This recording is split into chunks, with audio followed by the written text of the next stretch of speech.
At the very beginning of the 18th century, the German philosopher and mathematician, actually Gottfried Wilhelm Leibniz, made this observation about Russia that, honestly, it sounds completely absurd to us today. Oh, it really does. Yeah. He was looking at the reforming Tsar, Peter the Great, and Leibniz actually said he envied him. Which is quite a statement from Leibniz. Right, and the reason is fascinating. Leibniz believed that Russia possessed, in his words, neither civilization nor history. Wow. He thought the Tsar had just been handed this total blank slate, a tabula rasa. He honestly believed Peter could just engineer a perfect society from scratch, like without any historical baggage getting in the way. It is just a staggering level of arrogance, isn't it? But, I mean, it perfectly captures this recurring fantasy in political philosophy. Yeah, that you can just start over. Exactly. It operates on this deeply flawed assumption that human beings and the complex institutions they build over centuries are just infinitely malleable. That if a ruler simply has enough power and, clears enough ground, they can rewrite the DNA of a nation overnight. And that brings us to the fundamental question we are exploring today for you, the listener. Can a nation actually do that? Like, can any political movement completely erase a country's past and hit the reset button? It's the ultimate question. It is. So for this deep dive, we are mapping the entire intellectual landscape of Peter Kenez's rigorous historical analysis, a history of the Soviet Union from the beginning to the end. We're essentially treating this like a working seminar. We want to co-analyze this groundbreaking thesis regarding the Soviet experiment, tracing its roots from medieval city-states all the way to its catastrophic collapse in 1991. Right, because Kenez's core argument, it completely dismantles Leibniz's premise. History never starts anew. No. What Kenez demonstrates with just incredible precision is how these structural, deeply ingrained realities of imperial Russia, its specific geography, its unbroken tradition of autocracy, its massive social divides, they absolutely dictated the shape and the boundaries of the 1917 revolution. The Bolsheviks really thought they were creating a brand new world. They did, but they were actually trapped by the exact same historical gravity that bound the czars. And, in a profound historical irony, those exact same long-term pressures eventually trigger the collapse of the entire Soviet system 74 years later. See, the idea that the architects of a Marxist utopia were actually just wrestling with the ghosts of medieval Russian princes, it's a brilliant framework. It really changes how you view everything that happened in the 20th century. It forces a total perspective shift. Because when we talk about the Soviet Union, we tend to treat it as this, this alien, self-contained phenomenon that just popped into existence in 1917 and vanished in 1991. Right, like Yeah. it existed in a vacuum. Yeah. And to actually understand the mechanics of power, not just a timeline of what happened, but the how and the why, we really have to look at the soil this system grew in. The actual foundation. Yes. We have to examine the socioeconomic mechanisms and the cultural mentalities that built the USSR and the fatal contradictions that were just baked into its foundation from day one. And Kenez starts this excavation way further back than I initially expected. Before we get anywhere near Lenin or Stalin, we have to talk about the Kievan state. Which is crucial. It is. This existed roughly between the 9th and 13th centuries. And this, it completely shatters the stereotype that Russia has only ever known brutal dictatorship. Early Russian history actually featured a highly participatory, decentralized system of governance. They had a city assembly called the Vesh. Yeah, the Vesh is a critical starting point because it proves that autocracy is not like a genetic trait of the Slavic people. Right, it's not inevitable. Exactly. The Kievan state, centered in what is modern-day Ukraine, was essentially a loose federation of city-states. And the Vish was an assembly where all heads of free families participated in major decisions. So real participatory democracy. Yes. It acted as a massive check on the power of the local prince. If the prince enacted policies the Vish despised, they could, and they absolutely did, expel him. Kenez explicitly compares this political structure to the Greek city-states of antiquity. I always pictured early Russia as this isolated frozen wasteland, but Kievan Rus was deeply integrated into the European world. Well, completely. They were situated on these incredibly valuable river trade routes, right? Stretching from Scandinavia all the way down to the Byzantine Empire in the south. The Dnieper River, mainly. Yeah. So you had Viking traders arriving in the 9th century, and instead of just raiding, they were quickly absorbed, assimilated into the local Slavic population. They intermarried with European royal houses, too. It was a flourishing, culturally dynamic, and relatively democratic society centered around commerce. But that democratic commercial model was contingent on a very specific environment. And, history is rarely kind to static models. No, it's not. In the mid-13th century, the Mongol invasions sweep across the Eurasian steppe and just absolutely shatter the Kievan state. The political center of gravity is forced to shift northeast, eventually consolidating around the Principality of Moscow. And this isn't just like a change in zip code. It is a fundamental shift in material reality. That's the key, because the environment in Moscow is brutal compared to Kiev. You're moving from fertile, well-connected trade routes to a region with a severely harsh climate, incredibly short growing seasons, and just dense forests. It's basically a survival situation. Precisely. The material conditions dictate the political evolution. Moscow was isolated, and its agricultural yield was abysmally low. To survive, the princes of Moscow had to constantly fight devastating wars. Against who? The Mongol. Against rival principalities and against the constant threat of nomadic incursions, including the Mongols. In this militarized, desperate environment, the participatory Vesh simply ceases to exist. I mean, that makes sense. There is no room for democratic deliberation when the city might be besieged next week. Exactly. The princes of Moscow begin to rule over their expanding territory as if it is their own personal, private estate. And this is where we really have to unpack the actual economic mechanics of how Russian autocracy was born. Because a prince needs an army to fight these constant wars, but the state is functionally broke. They have virtually no hard currency. Right, they are operating in a subsistence agricultural economy. They don't have vaults of gold or some complex taxation system to pay a standing professional army. So how do you pay a massive military force when you have no money? You pay them with land. Yes, the only resource you have in abundance. The state creates a system where military servitors, the lesser nobility or the gentry, are granted estates in exchange for lifelong military service to the Tsar. But granting a cavalryman 500 acres of forest in the middle of nowhere is utterly worthless if there is no one there to chop the wood and farm the wheat while he is off fighting. Exactly. The land is useless without labor. And because the population was sparse and the land was vast, the peasants actually had a huge amount of leverage early on. If a landlord was too harsh, or if the harvest was bad, the peasants would just pack up and walk 100 miles east to find a better deal. Or to clear new land. Yeah. And that mobility threatened the absolute collapse of the entire Muscovite military system. Because if the gentry can't farm, they can't fight. Right. If the gentry couldn't extract food and labor from their estates, they couldn't afford their horses, their weapons, or their armor. The Tsar's army would just evaporate. So a fateful structural alliance is forged. The central state and the gentry form a pact against the peasantry. Exactly. Over the course of the late 16th and 17th centuries, the state passes a series of increasingly draconian laws that gradually eliminate the peasant's traditional right to move. They literally tie the human beings to the physical soil. That is the birth of Russian serfdom. And it's crucial for you to understand the why here. It wasn't born out of some cartoonish, innate desire to be cruel to poor people. No, not at all. It was a brutal structural adaptation to harsh economic and military realities. It was a survival mechanism. Yeah. The gentry essentially surrendered any claim to political independence. Think about Western Europe. The nobility constantly challenged the power of the king, like the Magna Carta. Right, creating checks and balances. But in Russia, the lesser nobility traded their political rights to the Tsar, and in exchange, the Tsar gave them absolute tyrannical power over the bodies and the labor of the serfs on their land. This is the bedrock of Russian autocracy. It is an economic and military imperative masquerading as a political philosophy. Perfectly stated. And there is another massive pillar propping up this autocracy, which comes directly from how Russia adopted religion. When Kievan Rus officially accepted Christianity in 988, they didn't get it from Rome. They got it from Byzantium. The eastern branch of Christianity. And the geopolitical consequences of that choice are almost impossible to overstate. Because getting religion from Byzantium meant they didn't adopt Latin as the language of the church or the state. The scriptures were translated into Old Church Slavonic. Which is great for the locals. Right. On one hand, this sparked an immediate, vibrant cultural bloom because the people could actually understand their religion. But Kenez points out the fatal long-term cost. It completely cut Russia off from the classical Latin texts, the philosophy, the law, the science. The very texts that eventually served as the catalyst for the Renaissance and the Enlightenment in Western Europe. Exactly. It isolated them intellectually.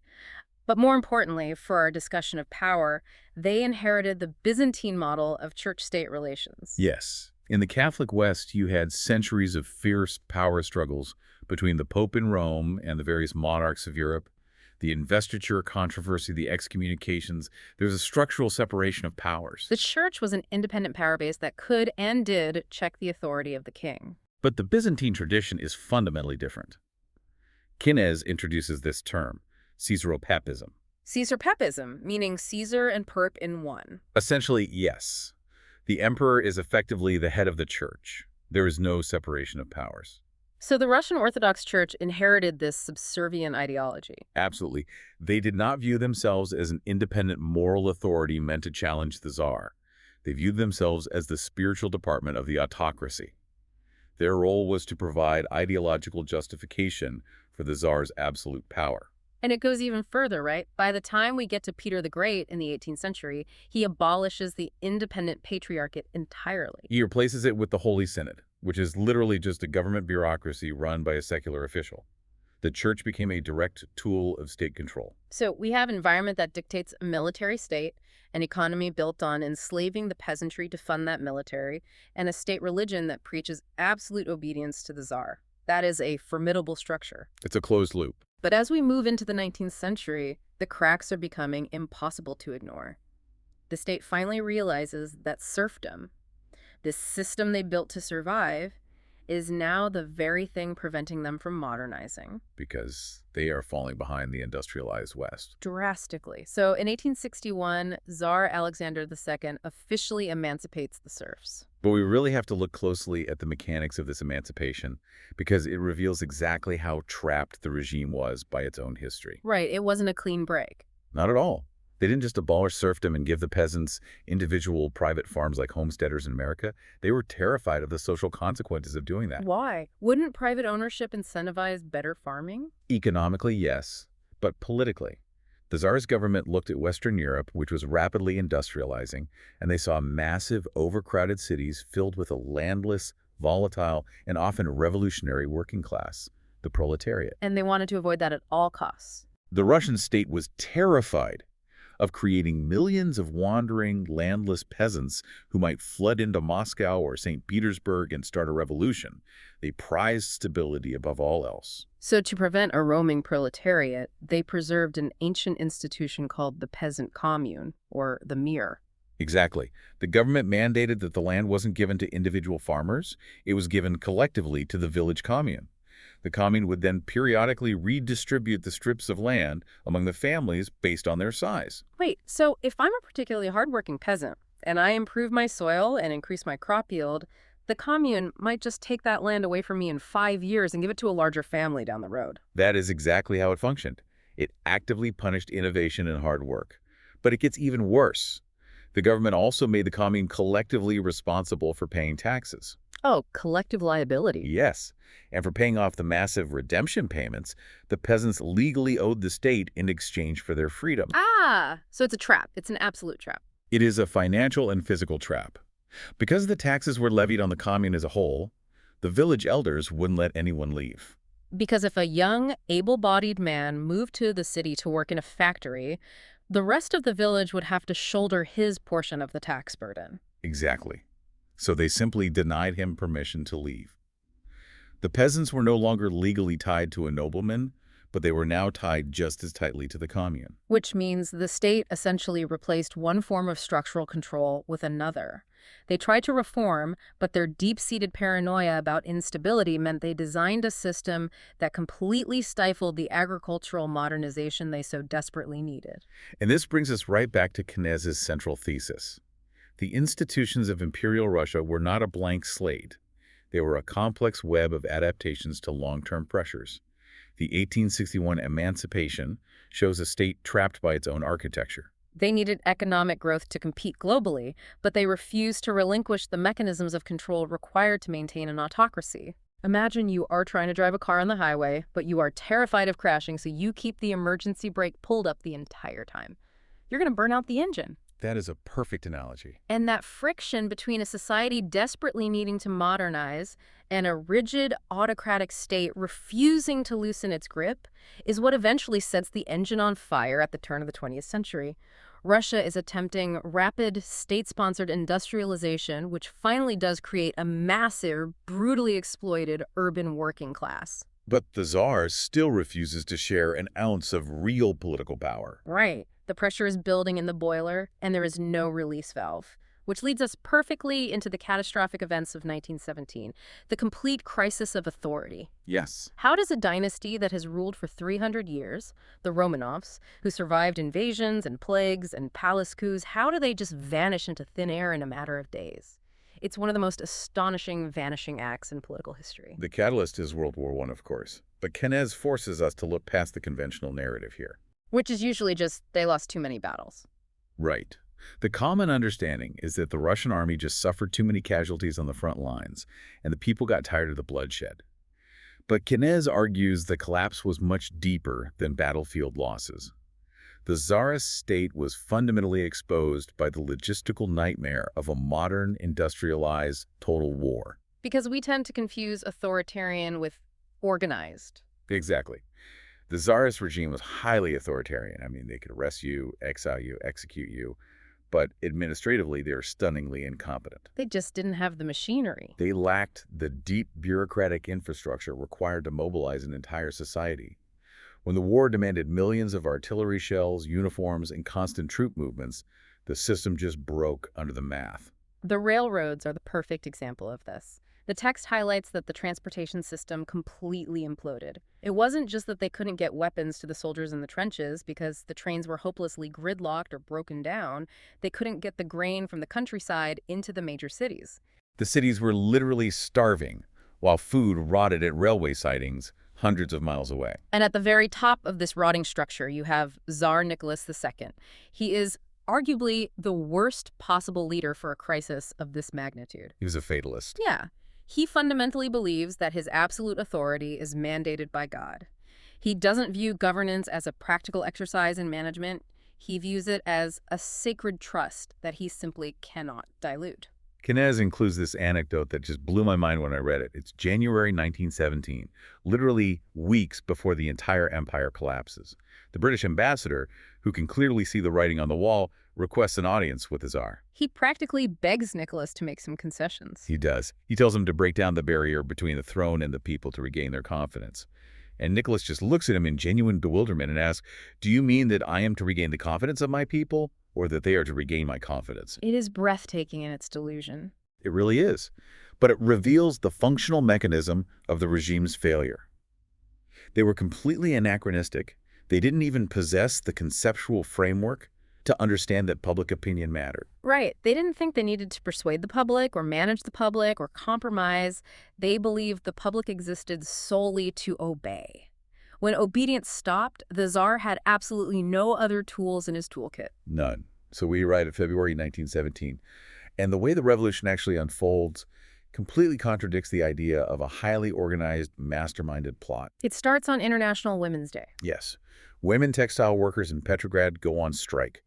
They are standing in freezing lines for hours just to get bread, and rumor spreads that the city only has a 10-day supply of flour left. So they march into the streets demanding food. And at first, the authorities aren't particularly alarmed. They view it as a manageable riot.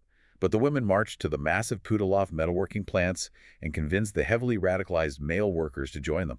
And within days, you have hundreds of thousands of people shutting down the capital. But, strikes had happened before.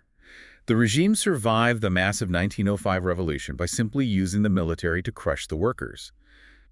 So what is the actual mechanism that makes February 1917 fatal? It's the severing of the chain of command.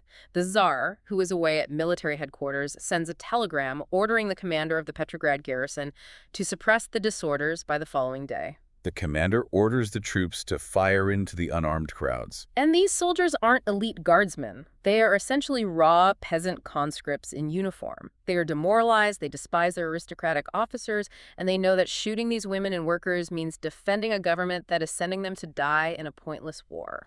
So they refuse. First, isolated units mutiny, and then the mutiny spreads like a contagion through the entire garrison. They don't just refuse to shoot, they hand their weapons over to the crowds and join the revolution. That is the exact moment the autocracy dies. Yes, because an autocrat's power is entirely a mirage. sustained by the willingness of armed men to enforce his will. The moment the soldiers lower their rifles, the Tsar's authority simply ceases to exist. It evaporates. Within days, Nicholas's own generals convince him that he has no support left, and he abdicates. A 300-year-old dynasty is gone in a week. But the disappearance of the Tsar doesn't magically solve the famine or the war. It just creates a terrifying power vacuum. And this leads to a highly unstable political phenomenon known as dual power, because two entirely different bodies step up to claim the ruins of the Russian state. On one side, you have the provisional government. This was formed by the liberal and moderate conservative politicians from the Duma. We should explain what the Duma was, because it highlights why the provisional government was so weak from the very start. Right. The Duma was a quasi-parliament that the Tsar had been forced to create after the 1905 revolution. But the Tsar heavily restricted who could vote and frequently dissolved the Duma if it disagreed with him. So these liberal politicians in the provisional government were wealthy, educated, and well-intentioned, but they had very little connection to the actual masses in the streets. None at all. But they considered themselves the legitimate, legal successors to the Russian state. They claimed authority. But they had no actual power. Exactly. Because the actual physical power, the loyalty of the mutinous soldiers, the control of the railways, the allegiance of the factory workers belonged to a rival body, the Petrograd Soviet of Workers' and Soldiers' Deputies. The Soviet was basically a massive grassroots council. It started as a way to coordinate the strikes, but it rapidly became a shadow government. They famously issued Order Number 1, which is perhaps the most destructive military order ever written. What did it do? It basically told the soldiers in the army that they should only obey the orders of the provisional government if those orders didn't contradict the decrees of the Soviet. Oh, wow. It completely destroyed military discipline. The provisional government could not move a single regiment without the Soviets' implicit permission. So if the Soviet held all the actual cards, why didn't they just arrest the provisional government and take official control in February? Because of ideological constraints. The Soviet was dominated by moderate socialist intellectuals, Mensheviks, and socialist revolutionaries. And these men were rigid adherents to classical Marxist theory. And according to Marx, human society must progress through strict historical stages. Feudalism gives way to capitalism, and only after capitalism has fully developed an industrialized society with a massive proletariat can you have a socialist revolution. So they looked at Russia, saw a backward peasant majority country, and concluded, we aren't ready for socialism yet. So their theory dictated that Russia desperately needed a period of bourgeois democracy and capitalist development before socialism was even mathematically possible. Right. Therefore, they believed it was their historical duty to support the liberal provisional government and act as an opposition force, rather than taking the reins of state themselves. It is a staggering level of dogmatism.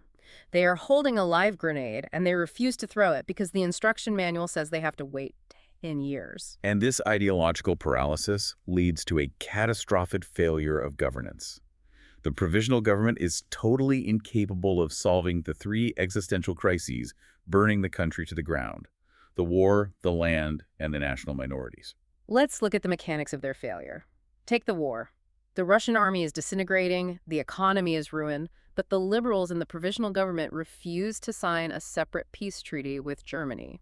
Why? Because they are bound by abstract liberal principles. They want to honor their international treaties with Britain and France. They believe betraying their allies would ruin Russia's standing in the civilized world. And take the land crisis. The peasants who make up 80% of the country hear that the Tsar is gone, and they immediately start seizing the massive estates of the nobility. They don't wait for a law, they just use their traditional village communes to organize the violent expropriation of the landlords. And how does the provisional government respond? They tell the peasants to stop. They say, we believe in private property and the rule of law. We cannot just steal the land. We must wait until a constituent assembly is democratically elected. And then we will legally reform land ownership and perhaps compensate the landlords. You cannot govern a country that is in a state of total violent collapse based on high-minded liberal principles of due process. No, when the population is starving and armed mutineers are roaming the streets, quoting John Locke at them isn't going to stop the bleeding. The provisional government is trapped by its own legalism. Which perfectly sets the stage for a man who possessed no such liberal constraints, Vladimir Lenin. Lenin has been living in exile in Switzerland for over a decade. When the February Revolution breaks out, he is desperate to get back to Petrograd. And the German High Command, in an act of profound geopolitical sabotage, provides him with a sealed train to travel across Europe and re-enter Russia. The Germans correctly assume that Lenin is a fanatic who will deliberately destabilize the Russian war effort from the inside. It was a brilliant, cynical move by Germany. And the moment Lenin steps off the train at the Finland station in Petrograd, he looks at this chaotic, paralyzed dual power arrangement, and he completely rewrites the Marxist playbook. He issues what become known as the April Theses. And this is where the intellectual agility of the Bolsheviks becomes apparent. Lenin essentially tells the moderate socialists in the Soviet, forget the textbook, forget the theory that we have to wait decades for capitalism to develop. The provisional government is weak. The power is literally lying in the street. We just need the ruthlessness to pick it up. Lenin understood that Marxist theory had to be bent to accommodate the Russian reality. He recognized that the masses didn't care about a constituent assembly or international treaties. They wanted exactly three things, and they wanted them immediately. Peace, land, and bread. Peace, land, and bread. Lenin's genius was realizing he didn't need to actually solve the incredibly complex agricultural or diplomatic problems of Russia. He just needed to promise the masses exactly what they were already taking by force. He told the peasants, keep the land you stole, we support you. He told the soldiers, drop your weapons and go home. The war is an imperialist lie. He aligned the Bolshevik program with the chaotic, destructive forces tearing the country apart. And through the summer and fall of 1917, as the provisional government launched disastrous military offensives and the economy completely bottomed out, the Bolsheviks steadily gained majorities in the urban Soviets. But I want to pause here and emphasize something Kenez makes very clear, because it changes how we usually view October 1917. Right. We always see movies or read propaganda depicting the October Revolution as this massive, heroic, synchronized uprising of millions of armed workers storming the Winter Palace. We imagine the Bolsheviks as this omnipotent, deeply entrenched political machine. It's a complete myth. It is. In February, the Bolshevik Party was tiny, perhaps 25,000 members in a country of over 140 million people. They were barely a factor in the overthrow of the Tsar. So how do they end up running the entire empire by October? Because October was not a massive popular uprising, nor was it a brilliant military coup against a formidable opponent. It was, as Kenez argues, fundamentally a collapse of authority. The Bolsheviks merely stepped into a void. By October, the provisional government had alienated absolutely everyone. The conservatives hated them for failing to restore order, and the workers hated them for keeping Russia in the war. When Lenin ordered his Red Guards to seize key points in Petrograd, the telegraph offices, the bridges, the Winter Palace, they faced almost zero resistance. The provisional government literally couldn't find a single regiment willing to defend them. They just evaporated. The old autocratic system was irrevocably dead. The liberal democratic system proved completely biologically unsuited to survive in a society so deeply impoverished and fractured. The Bolsheviks won because they were the only group disciplined enough and utterly ruthless enough to seize the levers of a machine that had already been abandoned. But seizing the levers of a broken machine doesn't mean the machine works. The Bolsheviks grab power, but they inherit a hollowed-out ruin, and it gets much worse. They immediately plunge into a vicious multi-year civil war against the whites, a coalition of monarchists, conservatives, and foreign interventionists. The Bolsheviks win the civil war through sheer terror and forced requisitioning of resources, a system they call war communism. But by 1921, they have won a graveyard. The cities are depopulated. Industrial production is a fraction of what it was before WWII. The peasants, who had their grain violently seized by armed squads during the Civil War, simply stopped planting surplus crops. Millions are starving to death. And then, the sailors at the Kronstadt naval base, who had been the most loyal shock troops of the Bolshevik Revolution in 1917, actually rise up in armed rebellion against the communist regime, demanding an end to the terror and the grain seizures. It is an absolute existential crisis for Lenin's government. And how do you govern a ruined country when your rigid utopian Marxist theories are actively causing mass starvation? You improvise. You compromise. And this ushers in a fascinating era of Soviet history, the 1920s, dominated by the New Economic Policy, or the NEP. Lenin realizes that if they continue seizing grain by force, the peasant majority will eventually overthrow the tiny communist vanguard. The Bolsheviks will be drowned in a sea of angry farmers. So, in a staggering ideological retreat, Lenin announces the NEP. Let's break down the mechanics of the NEP. How was it a retreat? Well, the Bolsheviks maintained what Lenin called the commanding heights of the economy. The state kept absolute control over heavy industry, banking, the transportation network, and foreign trade. They weren't giving up political power. Right. But at the grassroots level, they essentially re-legalized capitalism. They replaced the forced grain seizures with a fixed tax in kind. Once a peasant paid a certain percentage of their crop to the state, they were legally allowed to sell the surplus on the open free market for profit. They legalized small-scale private manufacturing and private retail trade. It's astonishing. They brought back the profit motive to save the socialist state from starving to death. And economically, it worked. The famine ended, the peasants started planting again, small businesses popped up in the cities to provide consumer goods. Agricultural and light industrial production began creeping back toward pre-war levels. But this economic improvisation created a completely unique cultural and political atmosphere. Kenez describes the 1920s as this incredible, vibrant period.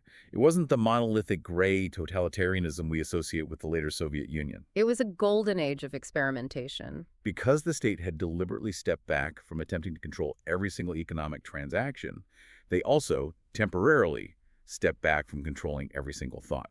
The totalitarian apparatus, the secret police, the massive bureaucracy was still under construction. They lacked the physical capacity to micromanage culture. So you see this explosion of the avant-garde. You have filmmakers like Sergei Eisenstein pioneering montage techniques that completely changed global cinema. You have experimental poets and architects. And you also have intense, highly intellectual, and surprisingly open debates within the highest echelons of the Bolshevik Party itself, because they were in uncharted territory. Right. Marx had written extensively about how capitalism exploits workers, but he wrote almost nothing about the actual mechanics of how to build a socialist economy from scratch in a backward peasant country. They were trying to invent developmental economics on the fly. How do you take an agrarian society, which is terrified of foreign intervention, and rapid-fire modernize it without relying on foreign loans?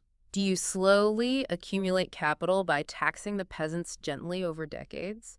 Or do you squeeze the peasantry violently to build steel mills overnight? This is the era when the formal structure of the USSR is established, in 1924. And we must look at how this structure was a facade. On paper, the Constitution created a federation of theoretically equal republics, Russia, Ukraine, Belarus, who technically had the right to secede. But Kenez points out the critical role of Joseph Stalin, who served as the Commissar of Nationalities. If you have a federation of equal republics, how is it still a dictatorship? Because while the state structure looked like a decentralized federation, the Communist Party structure, which was the actual engine of power, demanded absolute hyper-centralized autocracy. So the party in Ukraine or Georgia took orders directly from the Politburo in Moscow. Exactly. It was federalism in form, but autocracy in function.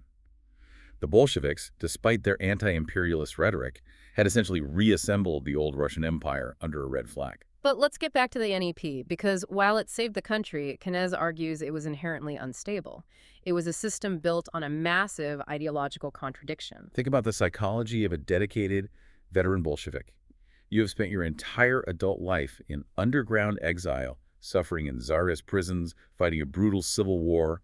You are a religious zealot whose theology dictates that private property is the root of all human evil and exploitation. And now you look out your window in Moscow, and the official policy of your own government is allowing a new class of wealthy peasants, the kulaks and urban private merchants, the nepmen, to flaunt their wealth, wear furs, and drink champagne in restaurants. It must have felt like a complete betrayal of everything they fought for. It's like putting a bandage on a severe infected wound. The NEP stopped the bleeding. The country wasn't starving anymore, but it didn't cure the underlying infection. And from the orthodox Marxist perspective, the existence of private capital and a wealthy peasant class was the infection. Exactly. Kenez points out how the NEP period beautifully proves his thesis about historical continuity. Just like the Tsars in 1861, the Bolsheviks crashed headfirst into the brutal reality of Russia's geography and agricultural backwardness. They realized they couldn't just legislate a utopia into existence. They had to compromise their blank slate ideals simply to survive. But they knew the compromise couldn't last forever. They were terrified of the scissors crisis, the economic dynamic where the price of industrial goods skyrocketed while agricultural prices dropped, causing peasants to hoard grain again. They genuinely feared that if they allowed these capitalist elements to grow, the kulaks would eventually gain enough economic leverage to overthrow the socialist state. The tension was unbearable. The system contained the seeds of its own destruction. And by the late 1920s, after Lenin's death, Joseph Stalin outmaneuvers his political rivals on both the left and the right. He consolidates power, and he decides to resolve the contradiction of the NEP not through economics, but through overwhelming apocalyptic violence. Which brings us to the end of the 1920s and the beginning of high Stalinism.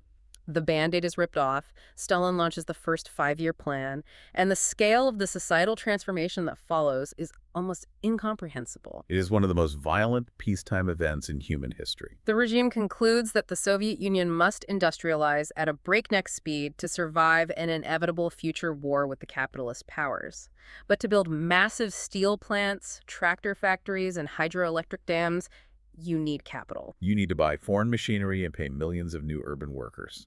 And the only source of wealth in the country to extract that capital from is agriculture. But the peasants aren't just going to hand over their grain for free to fund Stalin's factories? So, Stalin decides to take it by force. He launches forced collectivization. This is where the state literally goes to war against its own countryside. Let's explain the mechanics of collectivization because it destroys a way of life that had existed for centuries. The state sends armed brigades of urban workers and secret police into the villages. They systematically dismantled the traditional peasant commune, the Mir, which had organized rural life since the 1861 emancipation. They confiscate all private land, livestock, and farming equipment and force the peasants to join massive, state-controlled collective farms known as kolkhozy. And if a peasant resists, they don't want to give up their cow and their small plot of land. The state launches a campaign of dekulakization. A kulak was supposedly a wealthy, exploiting peasant. But in practice, anyone who resisted collectivization or simply owned a slightly better plow was labeled a class enemy. Hundreds of thousands of families were stripped of all their possessions, loaded onto cattle cars, and deported to the frozen wastelands of Siberia or the Gulag labor camps. The destruction was unimaginable. Rather than hand their livestock over to the state, peasants slaughtered millions of their own horses, cows, and pigs. And the state, to enforce its quotas and export grain to buy foreign machinery, violently stripped the countryside bare. This caused catastrophic man-made famines in 1932 and 1933, particularly in Ukraine, where millions of people literally starved to death while the state exported grain. It was an act of brutal internal colonization. But why did Stalin demand such a breakneck, deadly pace? Why not industrialize slowly over decades? He gave a speech in 1931 to factory managers that Kenez highlights as incredibly revealing. Right, because he doesn't justify the suffering using classical Marxist theory about the proletariat achieving consciousness. He shifts the ideological framing entirely. Exactly. He justifies the horror using pure Russian nationalism. He points to the long history of Imperial Russia being beaten and humiliated by foreign powers because of its economic backwardness. The Mongols, the Swedes, the French, the Japanese. He says, we are 50 or 100 years behind the advanced countries. We must make good this distance in 10 years. Either we do it or we shall be crushed. He explicitly says, those who fall behind are beaten. He is claiming the heritage of the Russian Empire. He is arguing that the geography and the hostile encirclement of the country demand extreme, tyrannical sacrifice to build a military-industrial complex capable of defending the state. It is the exact same logic the czars used to justify serfdom centuries earlier. The ideology changes from divine right to Marxism, but the structural mechanism sacrificing the peasantry to build state power remains identical. But Stalinism doesn't just stop at crushing the peasantry. Having secured the economic base for industrialization, the regime in the 1930s turns its violence inward onto the Communist Party itself, the military, and the urban intelligentsia. This is the era of the Great Terror. The statistics are chilling. Following the assassination of a high-ranking official named Kirov in 1934, which Stalin likely orchestrated as a pretext, the secret police are unleashed. Kenez points out that at the 1939 Party Congress, over half of the 2,000 delegates who had attended the previous Congress in 1934 had been arrested or executed. We were talking about the founders of the revolution, the top generals of the Red Army, completely liquidated. Millions of ordinary citizens are sent to the Gulag. And we must ask, how does a regime justify murdering its own most loyal servants? Yes. How do you square mass murder with an ideology that promises utopia? This is Stalin's most terrifying and arguably brilliant ideological innovation. Classical Marxism suggested that as a society gets closer and closer to true socialism, the state will begin to wither away, and class conflict will naturally decrease because the exploiting classes are gone. But Stalin flips that entirely. He argued that as the country successfully builds socialism, the remnants of the defeated capitalist classes will realize they are doomed. They will become desperate. They will recruit spies, saboteurs, and foreign agents to infiltrate the party and destroy the Soviet state from within. Therefore, Stalin proclaims that as you get closer to socialism, the class struggle actually sharpens. Wow. Hmm. Think about the psychological trap of that logic. The more successful the 5-year plan is, the more utopia is approaching, which means the enemies hiding under the bed are getting more numerous and more vicious. It creates a perpetual state of emergency that endlessly justifies an ever-expanding secret police and mass executions. If a factory misses its quota, it's not because the central plan was flawed, it's because hidden saboteurs deliberately broke the machines. It provided the perfect ideological cover for the show trials, and this demand for absolute ideological conformity extended into every aspect of culture. The pluralism of the 1920s was violently suppressed, replaced by a doctrine called socialist realism. The text cites Katerina Clark's brilliant analysis of Soviet literature here. Art was no longer allowed to be ambiguous or experimental. Every novel, every play, every painting had to conform to a strict master narrative. Unpack that master narrative. How did it function as a mechanism of control? The plot was always the same. You have a naive but enthusiastic hero, say a young factory worker. He wants to build a new blast furnace. But he faces terrible obstacles, usually caused by a secret villain, a former kulak or a foreign spy, who hates the Soviet system for absolutely no logical reason. The hero is confused until a wise, older mentor figure from the Communist Party guides him. The hero achieves communist consciousness, defeats the saboteur, and the blast furnace is built. It wasn't just bad art. It was a highly sophisticated psychological tool. It was a civic religion designed to enforce absolute behavioral conformity. It taught the population that spontaneous enthusiasm wasn't enough. You must submit completely to the guidance of the party. And it reinforced the paranoia that unseen enemies were everywhere. So we have to look at the massive contradiction here. How does a regime that murders millions of its own people, intentionally starves its agricultural base, and completely paralyzes its military leadership with purges, how does that regime still manage to actually build a massive functional industrial society? Because they did build the factories. Because Stalinism possessed a highly effective dual nature. Yes, it was an era of unprecedented paralyzing terror. But that same massive industrial expansion also created the greatest engine of upward social mobility in Russian history. Oh, so. Think of the millions of peasants fleeing the nightmare of the Kleka farms. They arrived in the new industrial cities and became urban factory workers. But more importantly, look at the administrative class. When Stalin executed hundreds of thousands of factory managers, engineers, and party officials during the purges, he created massive vacancies at the top of the society. So who filled those jobs? Hundreds of thousands of young, working-class people who had just been educated by the new Soviet university system. They were pulled up from poverty, given a technical degree, and handed control of a massive factory at age 25. To them, the Soviet system had delivered on its promise. They were the new Soviet elite. Exactly. The regime weaponized both paralyzing fear to crush dissent and genuine enthusiastic utopianism among the youth who truly believed they were the new Soviet men and women building a new world. It is breathtaking to consider the scale of that social engineering.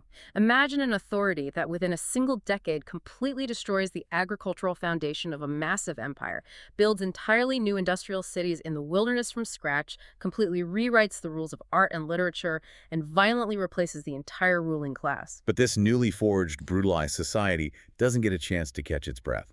It faces its ultimate existential test almost immediately. The rapid industrialization of the 1930s crashes headlong into the 1940s. In June 1941, Nazi Germany launches Operation Barbarossa, the largest military invasion in human history. The Soviet Union is caught completely off guard and nearly collapses. And here, Kenez provides a fascinating psychological detail about Stalin that connects perfectly back to our earlier discussion of 1917. For several days after the invasion, as the Red Army is being encircled and annihilated by the millions, Stalin essentially suffers a nervous breakdown. He retreats to his dacha and is paralyzed. Why does a man who is famously ruthless suddenly freeze? Because he assumes the abused Soviet people are going to use the chaos of the war to overthrow him. He remembers 1917. He remembers that the Russian peasantry used the logistical collapse of World War I to turn their guns on the Tsar. Stalin knows exactly what horrors he inflicted during collectivization and the purges. He fully expects the army to mutiny and march on Moscow to hang him. He was completely trapped by the logic of his own terror. But he profoundly underestimated the Russian people. He underestimated their willingness to separate their hatred of his regime from their desperate need to defend their homeland against an invading force whose explicit goal was the genocide and enslavement of the Slavic race. When Stalin realizes he isn't going to be overthrown, he pivots radically. The regime realizes very quickly that Marxist-Leninist ideology isn't going to work. You cannot motivate a starving peasant conscript to charge a German machine gun nest by giving him a lecture on the inevitable triumph of the international proletariat over the bourgeoisie. So what mechanism do they use to mobilize the population for total war? They reach deep into the historical soil. They completely downplay communist ideology and explicitly invoke Russian nationalism. Stalin brings back the traditional military ranks and shoulder boards of the Tsarist army. The propagandists make films praising heroes of the imperial past, like Alexander Nevsky, who defended medieval Russia from Western invaders. And most shockingly, Stalin reaches an accommodation with the Russian Orthodox Church. After 2 decades of violently persecuting priests and blowing up cathedrals, the state allows the church to elect a patriarch and hold services, because the church is highly effective at rallying the patriotic spirit of the people. It ceases to be a war for global socialism. It becomes the Great Patriotic War. The Soviet Union ultimately wins the war and destroys Nazi Germany, but the cost is unfathomable. Over 20 million Soviet citizens dead. The western half of the country is completely leveled, and this shattered landscape is the birthplace of the Cold War. The historiography of the Cold War is heavily debated. The orthodox Western view often portrayed Stalin as a master chess player, executing a long-term blueprint for global communist conquest. The revisionist view argued that America's aggressive capitalist expansionism forced the Soviets into a defensive posture. But Kenez cuts through both of those narratives. He argues that Stalin was not operating from some master ideological plan to conquer the globe. He was operating from a place of morbid paranoia and historical trauma. Look at the geography and the history. Russia had been invaded by Germany twice in 25 years. The Soviet economy was in ruins. The creation of the Eastern European satellite states, forcing communist regimes onto Poland, Hungary, East Germany, was not step one of a global conquest. It was the creation of a massive, heavily militarized defensive buffer zone. It was the geopolitical strategy of a deeply insecure regime, terrified of a revived independent Germany. But the war created a massive internal problem for Stalin as well. For the first time in a generation, their hermetically sealed borders of the USSR were breached. Millions of Soviet soldiers had marched out of their isolated socialist utopia and all the way across Europe to Berlin. And what did they see? They saw that the standard of living in the capitalist West, even in countries that had just been bombed into rubble, was significantly higher than back home. The peasant soldiers saw European farms with modern plumbing. They saw shops with actual consumer goods. The foundational myth of Soviet superiority, the idea that they lived in the most advanced society on Earth, was completely shattered for millions of veterans. To counteract this dangerous exposure to reality, the post-war period, often called the Zhdanov era, sees a severe, almost psychotic cultural clampdown. The regime closes the borders tighter than ever and launches bizarre propaganda campaigns against what they call rootless cosmopolitanism, which had very heavy, barely concealed anti-Semitic undertones, targeting Soviet Jews as being disloyal to the state. Yes, but the campaign also claimed absolute Russian superiority in all things. The state claimed that Russians had invented the airplane, the radio, the light bulb. They rejected any Western influence.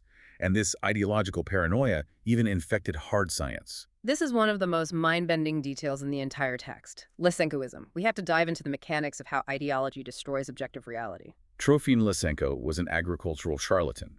Western science, based on Mendelian genetics, understood that traits are inherited through genes, and they change slowly over time through mutation and natural selection. But Lysenko rejected genetics entirely. He claimed it was bourgeois and fascist. Instead, he promoted a pseudoscience called vernalization. He claimed that if you took winter wheat seeds and soaked them in freezing water, you fundamentally changed the nature of the seed, and it would immediately start behaving like spring wheat. He claimed that organisms pass on traits acquired from their environment during their lifetime directly to their offspring. Now, biologically, this is absolute nonsense. If you chop off a mouse's tail, its babies are still born with tails. But we have to understand why this appealed so deeply to the Marxist-Leninist mindset. Because if Mendelian genetics is true, it implies that humans have innate inherited characteristics that are difficult to change.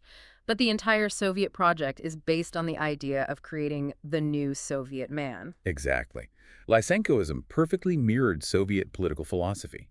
It promised that if you radically changed a human being's environment by putting them in a collective farm or factory, you could fundamentally and permanently alter their human nature in a single generation.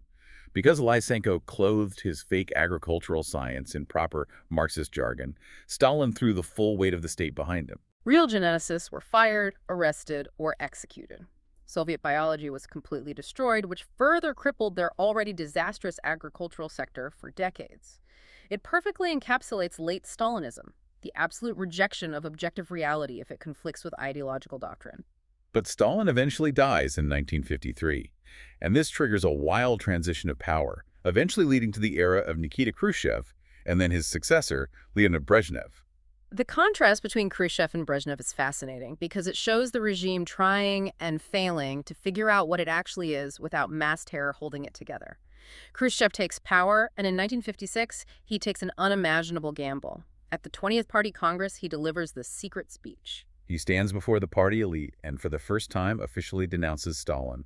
He exposes the crimes, the purges, and the insane cult of personality. It's an incredible move. Think about it in modern corporate terms. It's like a new CEO taking over a massive legacy corporation. And instead of just quietly shifting strategy, he calls a press conference and publicly announces that the legendary founder of the company was actually a homicidal criminal who faked all the financial reports. He completely tanks the company's legitimacy in the eyes of the shareholders. But we must look at Khrushchev's motivation. He wasn't a secret capitalist trying to destroy the system. He was a genuine, passionate believer in the utopian promise of communism. He thought that Stalinism was a gross aberration. He sincerely believed that if he could surgically amputate the criminality and terror of the Stalin years, he could revive the pure, democratic, revolutionary spirit of 1917. He makes these massive, sweeping promises. He guarantees the Soviet people that within a decade, their economy will completely surpass the United States. He promises that true communism, where everyone's needs are met abundantly, is just around the corner. But his reforms are erratic. He constantly reorganizes the bureaucracy, confusing everyone. And on the global stage, his impulsive risk-taking leads to the humiliation of the Cuban Missile Crisis. The party elite, the massive bureaucracy that had survived Stalin and now just wanted a quiet, stable life, decides Khrushchev is too dangerous. They oust him in an internal coup in 1964. And they replace him with Leonid Brezhnev. If Khrushchev was the erratic, visionary CEO taking wild swings, Brezhnev is the cautious manager who just wants to keep the board of directors comfortable and ensure the dividend checks clear on time. The Brezhnev era is defined by a concept known as real, existing socialism. Which is an incredible piece of doublespeak. What does it actually mean, functionally? It was a massive lowering of expectations. Under Khrushchev, the regime promised that a perfect utopian future was arriving tomorrow. Under Brezhnev, the regime essentially told the public, this is it. Stop waiting for utopia. What you see out your window, the mediocre apartments, the stable jobs, the predictable shortages, this is the realization of socialism. Enjoy the stability. They replaced the threat of the gulag and the promise of utopia with a cynical social contract. The state guarantees you a job, cheap bread, and free apartments, and in return, you pretend to believe the ideology and don't protest.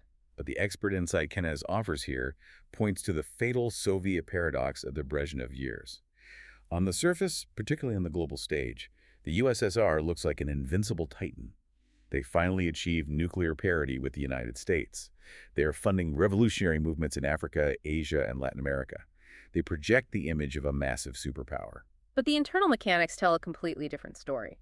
To project that global power, they are spending an estimated 25% of their gross national product on the military. If we pull back and look at the structural level, that insane military spending was a substitute for internal legitimacy, because the domestic civilian economy was quietly rotting from the inside out. Let's explain why a command economy rots. Because in the 1930s, the central planning system worked brutally well for building massive steel plants and hydroelectric dams. Right.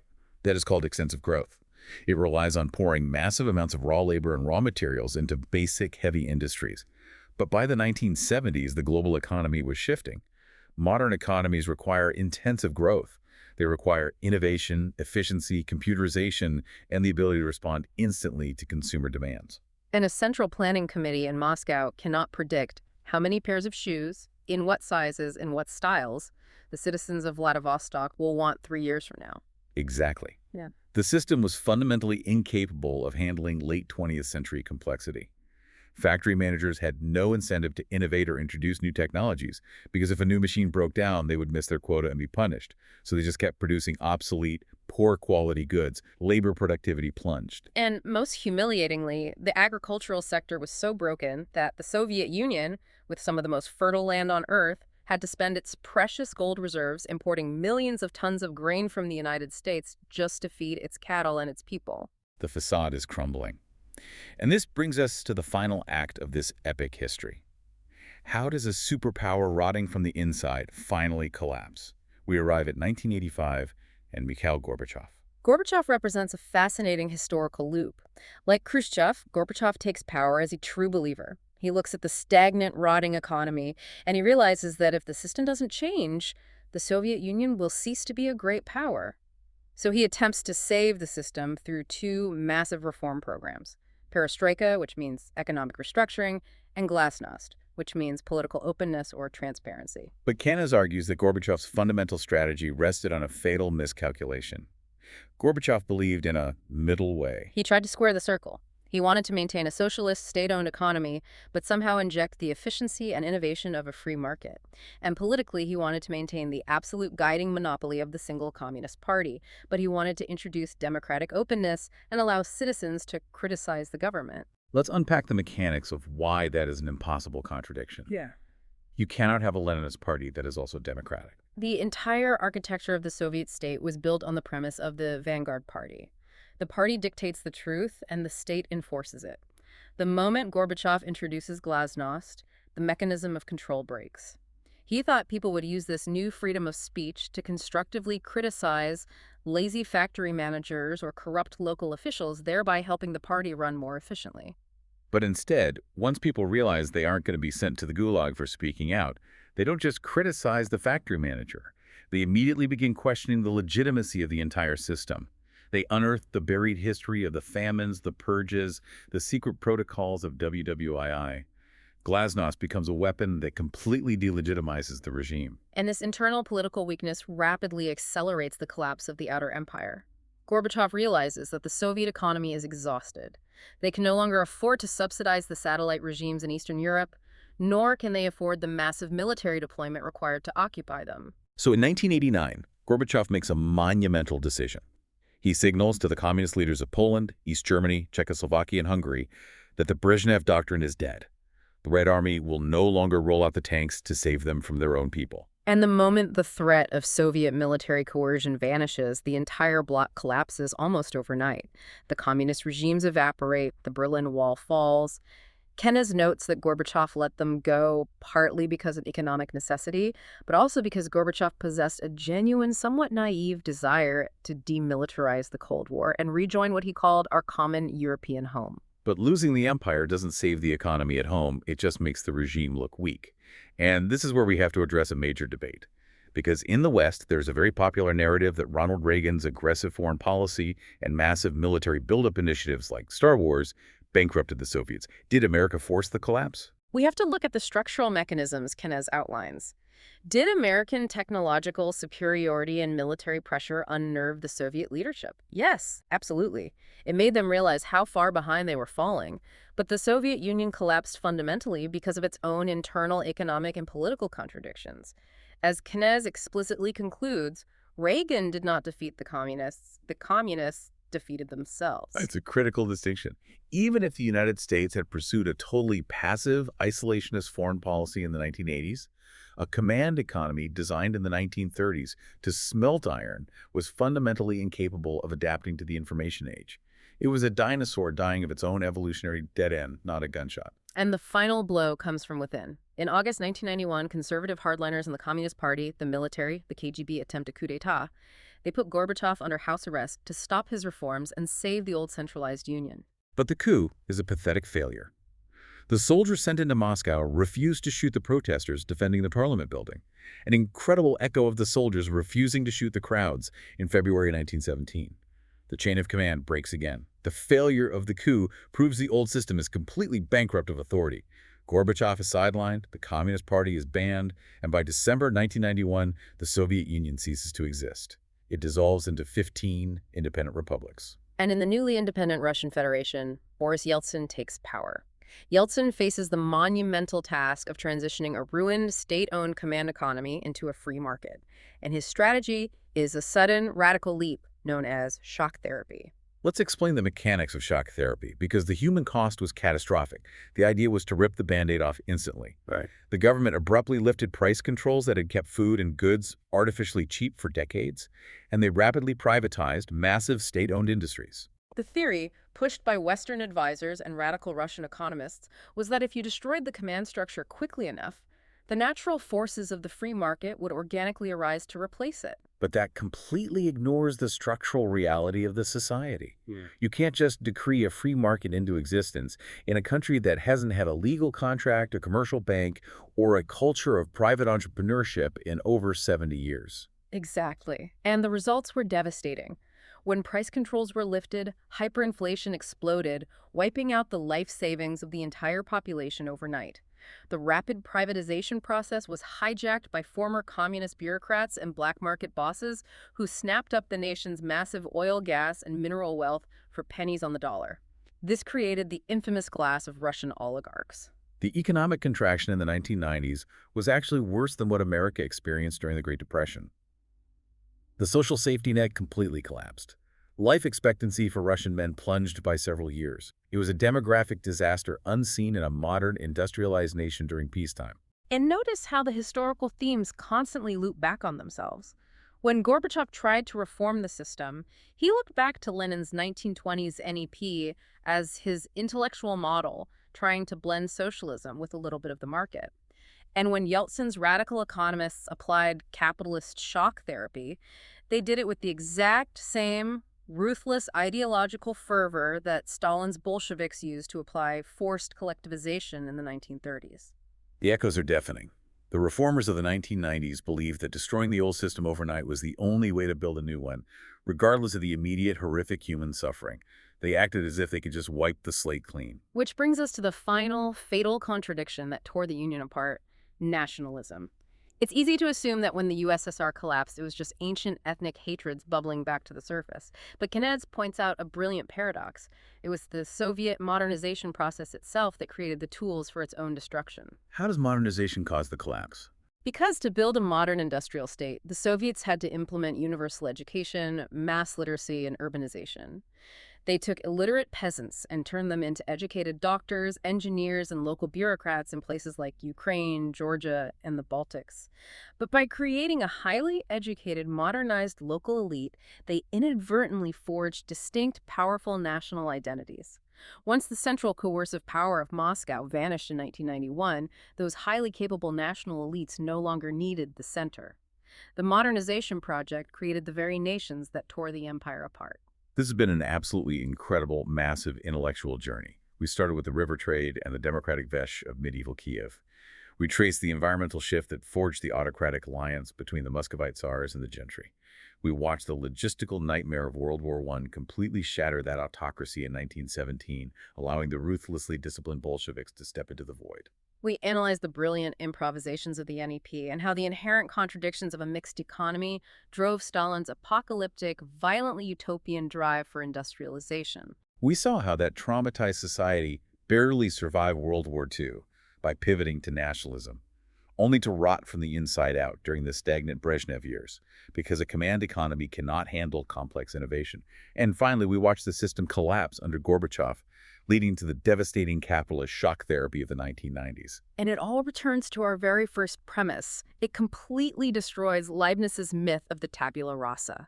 Just as the Bolsheviks found they could not simply erase Russia's agricultural, autocratic, and geographic past to build a perfect socialist utopia in 1917, the reformers of the 1990s found they could not simply erase 74 years of Soviet conditioning, bureaucracy, and economic reality to build a perfect capitalist utopia overnight. Institutions, cultural mentalities, and human beings are not infinitely malleable. You cannot just clear the ground and start at year zero.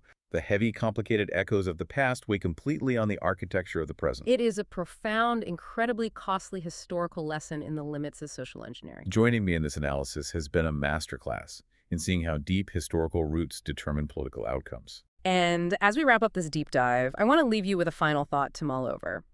We spent this entire seminar exploring how sweeping overnight shock therapies, whether they're communist five-year plans destroying agriculture or capitalist market restructurings destroying social safety nets, almost always lead to unimaginable human suffering and structural collapse, because they ignore the deep, complex soil of a society. So looking at the world around us today, how should we judge the radical political movements of our own era that promise they can tear down the current system completely, wipe the slate clean, and build a perfect utopia from scratch? It is a question that the ghosts of the 20th century demand we ask ourselves. Keep questioning the historical narratives you take for granted. We'll see you on the next deep dive.